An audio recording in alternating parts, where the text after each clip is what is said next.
जयपुर की आयुर्वेद में एक विशिष्ट परंपरा रही है और देखा जाए तो संपूर्ण भारतवर्ष में आयुर्वेद का अत्यधिक श्रेष्ठतम स्वरूप हमको प्राप्त होता है।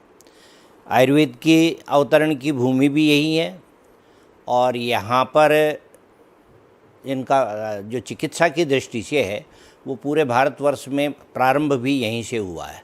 आयुर्वेद को शाश्वत और अनादि मानते हैं, ये बहुत से शास्त्रिक और सैद्धांतिक बातें हैं, प्रत्यक्ष करने की हैं, लेकिन उसी प्रक्रिया में प्रत्येक राज्य में और गांव-गांव में आयुर्वेदीय चिकित्सा का प्राचीन समय से ही प्रचार रहा है। ऐसी स्थिति में जयपुर एक विशेष रूप से यहाँ प्रसिद्धि प्राप्त की, उसमें कुछ महत्वपूर्ण और ऋषितुल्य लोगों का योगदान है।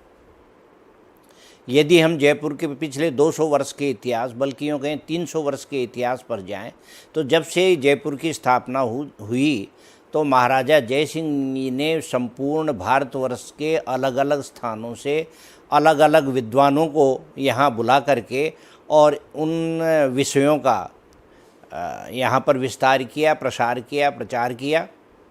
ऐसी स्थिति में गुजरात से भट्ट परिवार को आयुर्वेद की दृष्टि से लेकर के आए।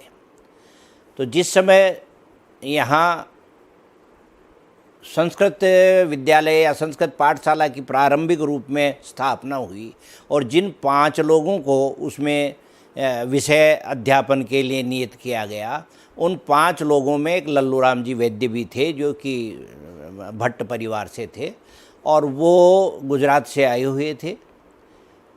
एक विषय आयुर्वेद का भी रखा गया और उसी पाठशाला को बहुत जल्दी, थोड़े से समय में, क्योंकि वो पाठशाला की बात है सन 1845 की, तो उसके बाद में इस स्थिति में हम पहुँचे कि सन 1865 में संस्कृत कॉलेज के रूप में इसकी पूर्ण रूप से स्थापना हो गई थी। यहीं से इस बात को सोचें तो आयुर्वेद का एक विद्यालयी है, बल्कि यूँ के महाविद्यालयी स्वरूप में स्थापना यहीं से हुई। उससे पहले परंपरागत रूप से आयुर्वेद चलता था और उसमें प्राथमिक रूप से नियुक्ति हुई इनकी लल्लू राम जी वैद्य की। उन्हीं के पुत्र कृष्ण राम जी भट्ट वो कुछ समय बाद यहाँ अध्यापक रूप में रहे। उनकी अल्पायु में लगभग 49 वर्ष की आयु में देहांत हो गया और सन 1897 में उनका देहांत हो गया था। इस काल में सबसे बड़ी जो उपलब्धि हुई, उन्होंने बहुत से ऐसे योग्य निष्णात चिकित्सक तैयार किए जो अध्यापक, चिकित्सक, अन्वेषक हर तरह से आयुर्वेद का प्रचार प्रसार करने की प्रक्रिया में संलग्न थे। तो ये जयपुर का सौभाग्य है कि यहाँ स्वामी लक्ष्मी राम जी जैसी मूर्ति ने जन्म लिया, अवतरण लिया, यूँ कहना ज़्यादा ठीक रहेगा, और अवतरण हुआ उनका। और मांग्यावास जो वर्तमान में मानसरोवर के आसपास का स्थल है, जहाँ ये पृथ्वीराज नगर बसा हुआ है अभी, ये मांग्यावास था और यहाँ का एक ब्राह्मण परिवार में उनका जन्म हुआ। अब उनके जो जन्म के पहले से ही उनके चाचा जी चंदनदास जी के नाम से दादू संप्रदाय में दीक्षित हो चुके थे। दादू संप्रदाय एक बहुत बड़ी परंपरा है साधु सन्यासियों की और प्रत्यक्ष विवेचनीय विषय भी है। तो उसमें ब्रह्मचारी स्वरूप में स्थित रहने वाले ये साधु लोग अनेक प्रकार के विषयों के विद्वान हुआ करते थे, आज भी हुआ करते हैं। उनमें दादू संप्रदाय में यहाँ जयपुर में चंदनदास जी महाराज इस छंद शास्त्र के अत्यंत विद्वान थे और इसके अतिरिक्त आयुर्वेद के भी विद्वान थे और चिकित्सा कार्य भी वो करते थे। वो वहीं से मांग्यावास जो पृथ्वीराज नगर है वर्तमान में, वहाँ के ब्राह्मण परिवार से दादू संप्रदाय में आए हुए थे। उन्होंने अपने ही भाई की संतान के रूप में ये जो लक्ष्मी राम जी महाराज थे, इनको उनके भाई थे बुरा राम जी के नाम से थे, उनके पुत्र थे ये लक्ष्मी राम जी।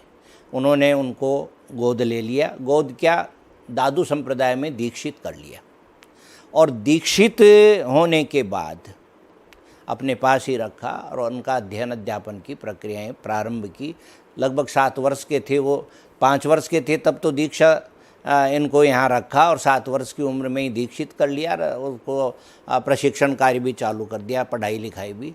लेकिन वो बहुत अधिक समय तक जीवित नहीं रह पाए, उनका देहांत हो गया जब ये लगभग 10 वर्ष के थे तभी, और उत्तराधिकारी के रूप में इन्हीं को उनकी गद्दी पर बैठाया गया। उन्हीं के अत्यंत सन्निकट एक संत और थे गोवर्धन दास जी महाराज, उन्होंने इनका हर तरह से पालन पोषण अपने हाथ में लिया, स्वामी लक्ष्मी राम जी का। और फिर अध्ययन, कुशाग्र बुद्धि थे ये, अध्ययन इनका प्रारंभ हो गया। ये संस्कृत की परंपरा यहाँ जयपुर में बहुत पहले से रही, जयपुर की स्थापना से रही, और इसको अपराकाशी के नाम से जाना भी जाता है। अत्यंत संस्कृत के श्रेष्ठतम विद्वानों की यहाँ स्थिति रही है, विद्वान यहाँ उत्पन्न भी हुए हैं। और ये जब कॉलेज की स्थापना हो गई 1865 में, तो उसके बाद इस तरह के विधिवत शालीन स्वरूप में विद्वानों की परंपरा का प्रचलन यहाँ हुआ।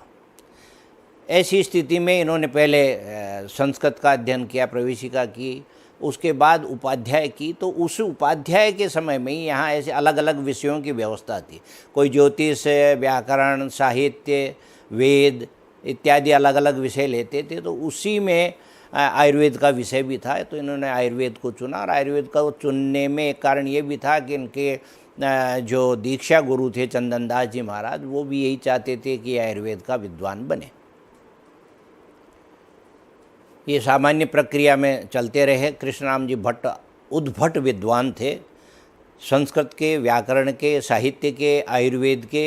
इन्होंने बहुत अच्छी ग्रंथ रचना भी, साहित्य रचना भी की है। और सबसे बड़ी बात, वो आयुर्वेदीय चिकित्सा में पारंगत विद्वान थे और औषधि निर्माण में अत्यधिक दक्ष औषध निर्माता थे। तो ऐसे विद्वान गुरु के पास इन्होंने अध्ययन किया, शास्त्र का अध्ययन किया। और शास्त्र का अध्ययन भी अब बहुत गहराई से जाने की ज़रूरत उसमें है नहीं, क्योंकि ये वहाँ उपाध्याय करने के बाद बिसोगर में प्रवेश लिया, बिसगवर तक ही। बिसगवर का तात्पर्य है कि उस समय एक उपाधि चलती थी आयुर्वेद में, तो उसको बिसगवर तक का ही अध्यापन की व्यवस्था थी। और बिसगवर को हम दूसरी दृष्टि से देखें तो शास्त्री तक का जो उपाधि की परीक्षा है वो बिसगवर तक की थी। इसके बाद की अध्ययन अध्यापन की व्यवस्था यहाँ पर नहीं थी पहले। और केवल आयुर्वेद में नहीं, किसी भी विषय में नहीं थी। व्याकरण, साहित्य, वेद, ज्योतिष, किसी में भी आचार्य की यहाँ व्यवस्था। आचार्य यदि किसी को करना है तो बनारस जाएं या अन्यत्र कहीं जाएं, बंगाल जाएं या और भी कहीं भी जाने की, ऐसा था। और ये बहुत ही कुशाग्र बुद्धि थे। श्रेष्ठतापूर्वक इन्होंने आयुर्वेद को की इस बिसगवर परीक्षा को उत्तीर्ण किया। उस समय अधिकारी भी इनके वाक्पटुता से अत्यंत प्रभावित थे। अनेक कार्यक्रम होते थे छात्रों के भी। एक यहाँ जो राजसभा होती थी, उस राजसभा में आयुर्वेद के लोग भी जाया करते थे, जिसमें छात्र भी जाते थे। तो वहाँ इनकी प्रतिभा को पंडित मधुसूदन जी ओझा हैं, जो वेद विद्वान, भारत प्रसिद्ध वेद विद्वान थे। एक कालीपद जी बनर्जी थे, जो शिक्षा विभाग के अध्यक्ष थे। तो उस समय इन बहुत से विद्वानों ने मिलकर के विचार किया कि आयुर्वेद में भी ये बिसोगर के बाद की अध्ययन की व्यवस्था की जाए, अध्ययन अध्यापन की व्यवस्था करें तो लोग जो है इसको पढ़ें। तो आचार्य की पदवी के लिए कक्षाएं प्रारंभ कर दी गई। और ये आप देखिए कि पूरे इस महाविद्यालय में, बल्कि राजस्थान में, यहाँ जयपुर में शास्त्री की हर विषय में परीक्षा की व्यवस्था थी, आचार्य की नहीं थी। केवल आयुर्वेद के आचार्य की व्यवस्था हुई। और सन 1995 में स्वामी लक्ष्मी राम जी ने इस आचार्य परीक्षा को उत्तीर्ण किया। और किसी भी विषय में आचार्य परीक्षा पास करने वाले ये पहले व्यक्ति थे, केवल आयुर्वेद में नहीं बल्कि किसी भी विषय के आचार्य में। और आचार्य परीक्षा पास करने के बाद ये अपने गुरुजी कृष्णराम जी भट्ट के पास ही जो है प्रायोगिक कार्य करने लग गए। कृष्णराम जी भट्ट जैसे कि मैंने कहा बहुत सिद्ध हस्त चिकित्सक होने के साथ साथ अच्छे साहित्य निर्माता भी थे। तो उन्होंने क्या किया कि संपूर्ण भारतवर्ष में अलग अलग स्थानों पर जो छोटे छोटे नुस्खे औषधियों के रूप में, चमत्कारी रूप में प्रचलित थे, उन योगों को एकत्रित किया अलग अलग स्थानों पर। कई उनके शिष्य थे, कई मिलने वाले थे, तो कहीं पर उन्होंने वैसे ही श्रद्धापूर्वक लोगों ने उनको बताया, कईयों से उन्होंने उसका मूल्य दे करके भी खरीदा, और इस प्रकार से उन संपूर्ण योगों को एकत्रित करके सिद्ध भेषज मणिमाला नाम के एक ग्रंथ की रचना की। अब उस ग्रंथ की जो रचना उन्होंने की उसके पद्य अत्यधिक दुरूह संस्कृत में है, बल्कि यूँ कहें कि ढूंढाड़ी भाषा, संस्कृत भाषा और अन्य दूसरे भी प्रचलन में चलने वाले जो विशिष्ट शब्द हैं उनका प्रयोग किया, और ऐसा प्रयोग किया कि बिना टिप्पणी के वो समझ में नहीं आ सकते थे। तो टिप्पणी या तो कृष्णराम जी भट्ट खुद करते या उनका निकटतम कोई व्यक्ति करता। तो कृष्णराम जी भट्ट विसर्गाचार्य कर चुके थे, इनके पास कार्य कर रहे थे, तो उन्होंने कहा कि आप इसकी टिप्पणियाँ लिखो। तो 1400 से अधिक श्लोक उस ग्रंथ में है, सिद्ध भेषज मणिमाला में। उस पर लगभग 2400 के आसपास, 2300 और कुछ 70 के आसपास की टिप्पणियाँ इन्होंने की। और यदि उन टिप्पणियों को नहीं पढ़ा जाए तो मूल श्लोक समझ में नहीं आते कई जगह। तो ऐसे अच्छी श्रेष्ठ टिप्पणी इन्होंने लिखी नीचे, और वो ग्रंथ बाद में प्रकाशित भी हुए। इस प्रकार से उन्होंने अपनी प्रतिभा का परिचय वहाँ देना प्रारंभ कर दिया था। और उसी समय 2 साल के बाद में 1897 में उनका देहांत हुआ, और आयुर्वेद अध्यापक के पद पर इनकी नियुक्ति हो गई वहीं महाराजा संस्कृत कॉलेज में। महाराज संस्कृत कॉलेज में आयुर्वेद एक विभाग के रूप में था, तो ये वहाँ नियुक्त हुए और अध्यापन कार्य करने लगे। ये अत्यधिक उद्भट विद्वान थे, संस्कृत, व्याकरण और संहिता ग्रंथों के जानकार थे। उन्होंने अच्छे योग्य छात्र तैयार किए, जिज्ञासु प्रवृत्ति के थे। तो इनमें ये रहा कि भट्ट कृष्णराम जी महाराज के पास में बहुत अधिक समय तक प्रायोगिक कार्य नहीं कर सका, तो मुझे प्रायोगिक कार्य और करना चाहिए। तो ये सोच करके इन्होंने, इनके एक शिष्य थे विष्णुदत्त जी ब्रह्मचारी, वो बंगाल के थे, बंगाल के, मुल्तान के, अलग अलग जगह के शिष्य आने लग गए थे यहाँ पढ़ने के लिए। तो ये वहाँ द्वारकानाथ सेन जी के पास, जो बहुत ही उस समय के प्रसिद्ध चिकित्सक थे सिद्ध बंगाल में, उनके पास गए। वहाँ जाके इन्होंने अध्ययन प्रारंभ किया, और अब उनके पास समय नहीं था, तो इनको तो ये शास्त्र में और सैद्धांतिक विषयों में तो निष्णात थे ही, इनको प्रायोगिक करना था। प्रायोगिक में उनके पास बैठ करके उन्होंने चिकित्सा कार्य सीखा। और आप ये देखिए कि उनके पास बहुत कम समय रहता था, लेकिन जब वो रोगी देखने जाते तो जिस बग्गी में बैठ करके जाते उसी बग्गी में इनको बैठा लेते, शास्त्र चर्चा करते हुए जाते, शास्त्र चर्चा करते हुए आते। रोगी को किस प्रकार से देखना है, चिकित्सा किस तरह से करनी है, क्या करनी है, सब बातें उन्होंने सीखी। लेकिन वहाँ से जो है इनको आना पड़ा, लगभग 2.5 माह ये वहाँ रहे, और वहाँ उस समय प्लेग का प्रसार हो गया था। तो इनको वे आ गए वहाँ से आते हुए उन्होंने सोचा कि मैं अब सीधा जयपुर जाने के बजाय जब अध्ययन के लिए आया हूँ तो थोड़े दिन बनारस में पढ़ लेते। तो ये बनारस में रुके। वहाँ परेशनाथ जी सेन, जो द्वारकानाथ सेन जी के शिष्य थे, उनके पास ही आए। लेकिन आते कुछ समय बाद ही उनको स्वयं को वहाँ उनका पेट गड़बड़ हो गया, अतिसार हो गया और बीमार रहने लग गए। तो करीब 1 माह रहे, लेकिन बहुत अधिक अध्ययन की प्रक्रिया वहाँ या कुछ सीखने की प्रक्रिया हो नहीं सकी। ये जयपुर आ गए, जयपुर आके अपना अध्यापन कार्य करने लगे। तो इस प्रकार से इनकी चिकित्सा यहाँ ठीक आने के बाद इन्होंने थोड़ा और उस प्रायोगिक स्वरूप को, जो जयपुरीय परंपरा है, उसमें बंगीय परंपरा और बनारस की परंपरा को भी थोड़ा बहुत सम्मिलित किया, और चिकित्सा अच्छी चलने लगी। इनकी चिकित्सा का ये वैशिष्ट्य था। बहुत से लोगों को इसमें थोड़ा सा भ्रम भी है कि बड़े महंगे चिकित्सक थे, पर ऐसा नहीं है। ये बहुत ही कम बोलते थे, लेकिन अत्यधिक दयालु चिकित्सक थे। रोगी जितने भी आते थे इनके पास, उनको नुस्खे प्राय लिख के दे दिया करते थे। तो उस समय जयपुर में पंसारियों और अत्तार की बहुत ज़्यादा दुकानें चलती थी, तो वहीं से वो लोग तैयार करके इनको दे दिया करते थे। तो बहुत मतलब गरीब व्यक्तियों में को कोई खर्च विशेष नहीं करना पड़ता था, और धनवान लोगों से ये पैसे लिया करते थे। लेकिन औषध निर्माण भी उच्च गुणवत्ता वाली औषधियों का निर्माण करते थे, वो देते थे। ऐसा भी ये भी सही है कि बाहर यदि किसी रोगी को देखने जाते तो उस समय की संपूर्ण भारतवर्ष में संभवतः सबसे ज़्यादा फीस लेने वाले व्यक्तियों में थे।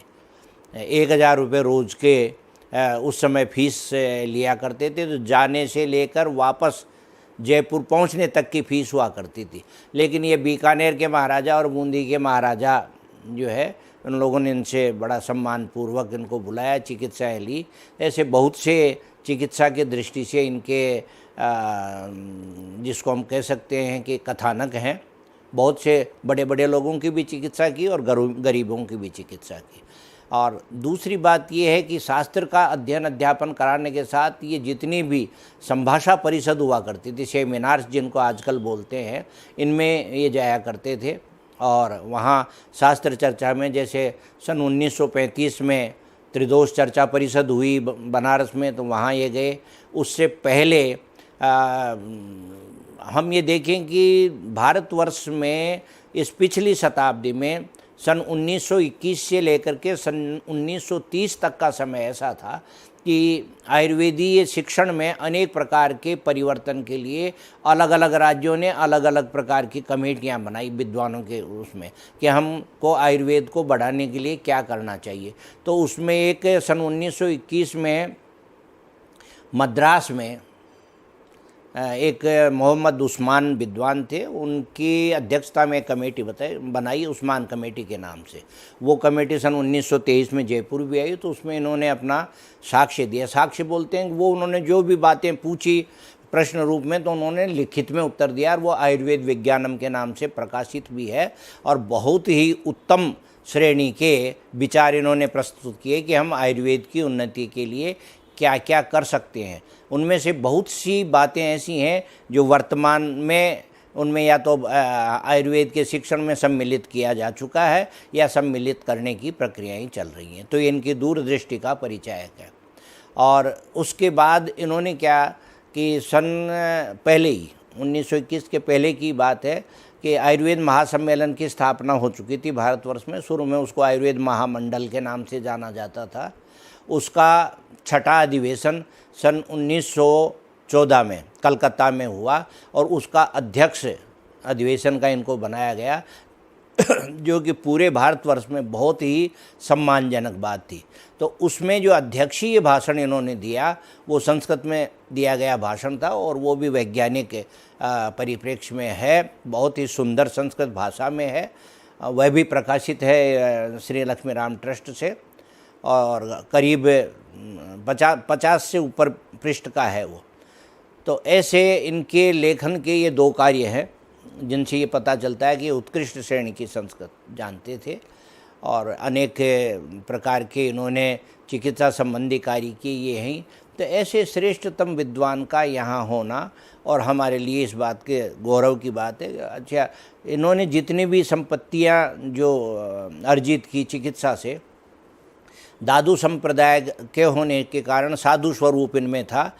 पैसा इकट्ठा किया, लेकिन जन कार्य में लगाने के लिए जनोपयोगी कार्य इन्होंने बहुत किए। सन 1919 में भरतपुर का जो कामा एक नगर है भरतपुर क्षेत्र में, उधर उस कामा नगर में एक राजस्थान प्रदेश वैद्य सम्मेलन हुआ, उसमें ये भाग लेने गए थे।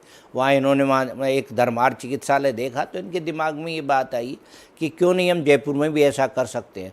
तो वापस आते ही थोड़े दिनों बाद में सन 1919, क्योंकि इनका प्रभाव सेठ साहूकारों में भी था, राज्य के अधिकारियों में भी था, तो सबको एकत्रित करके सन 1919 में ये जो वर्तमान में जोरी बाज़ार जयपुर में धन्वंतरी औषधालय को हम देखते हैं उसकी स्थापना इन्होंने की और समय समय पर अभिवृद्धि भी करते रहे। जैसे वहीं पर 1922 में फार्मेसी की स्थापना हुई, सन 1928 में अंतरंगा आतुरालय आरोग्यशाला के रूप में स्थापित किया।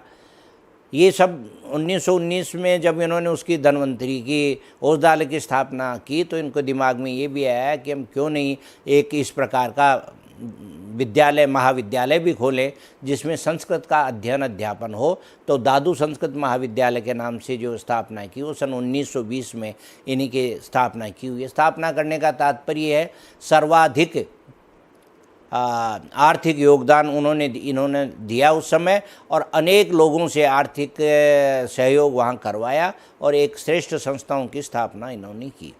और इसके बाद जब ये सन 1933 में स्वयं सेवानिवृत्त हो गए तो अपने अर्जित धन का इन्होंने एक ट्रस्ट बनाया स्वामी लक्ष्मीराम ट्रस्ट के नाम से और उसके भी बहुत से नियम इन्होंने स्थापित किए।